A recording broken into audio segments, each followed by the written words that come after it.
तो वृंदावन अद्भुत है।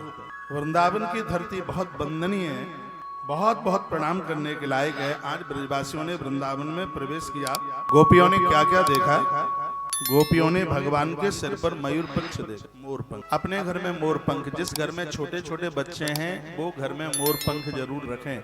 मोर पंख से घर में अलाय बलाय जादू टोना टोटका कुछ भी नहीं चलता। कन्हैया को बहुत ज्यादा नजर लगती है, बहुत ज्यादा नजर। तो भोलेनाथ आए तो आप सबको पता ही है कि भगवान भोलेनाथ आए, लेकिन जो मैं बताने को जा रहा हूँ वो नहीं आपको पता होगा। भोलेनाथ आए तो मैया ने कहा कि मैं बहुत दुखी हूँ, बहुत परेशान हूँ, मेरे बेटे को बहुत नज़र लगती है।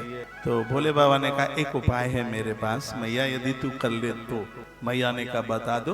तो अपने खीसला में से, अपनी थैली में से एक मोर पंख निकाल के महादेव ने मैया को दे दिया कि बच्चे के सिर पर लगाना, कभी उसको नजर नहीं लगेगी। तब से लेके आज तक भगवान मोर पंख लगा रहे हैं। मोर पंख जिस घर में मिलता है, अलाय बलाय जादू टोना टोटका कुछ भी वहां पर टिकता नहीं। मोर पंख की बड़ी महिमा है। मयूर पिक्ष बहुत प्रभावशाली है। तो भगवान मोर पिक्ष लगाए हुए थे। कानों में कनेर के पीले पीले फूल शोभा दे रहे हैं। कनेर का जो फूल है, हर फूल के अपने आमे महिमा है। आप गुरुवार के दिन पीला कनेर चाहे महादेव पर चढ़ाएं, चाहे आप कृष्ण के ऊपर चढ़ाएं, ये विद्या प्राप्ति में बहुत, मैंने शिव पुराण में भी बहुत बार बोला है। कनेर का फूल, इससे भगवान का अर्चन कीजिए, किताब में कंठस्थ हो जाएंगे। मुझे बहुत कुछ याद हो गया है, इसलिए मैंने भी भगवान को कनेर के फूल बहुत चढ़ाए, बहुत चढ़ाए। ताली मत बजाना आप, क्योंकि मेहंदी छूट जाएगी हाथ से।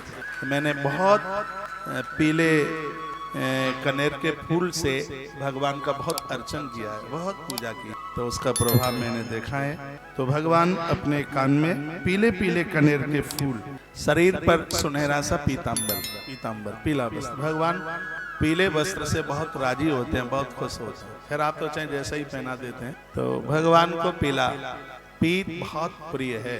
तो गोपियों ने देखा कि भगवान पीला वस्त्र पहने हुए हैं, 5 प्रकार के सुगंधित फूलों की बनी हुई माला, बैजंती माला भी धारण किए हैं, बनमाला भी धारण किए हैं। रंग मंच पर जैसे कोई अभिनय करने के लिए आया हो, आज वन में भगवान एक नाट्यकार के भेष में ऐसे ही खड़े हो गए हैं। बांसुरी के छिद्रों के वो अपने अधरामृत पर रख करके उसमें फूंक मार रहे हैं, उसमें से स्वर निकल रहा है। उनके पीछे पीछे सगरे ग्वाल बाल चल रहे हैं। मैं इस श्लोक में कहना चाहूंगा, श्रीमद् भागवत जी में 18,000 श्लोक है, ये आप सबको पता है, वक्ता लोग प्राय बताते ही रहते हैं।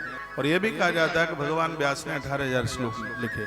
मेरा निवेदन यह है कि भगवान व्यास तो 17,999 श्लोक लिख पाए।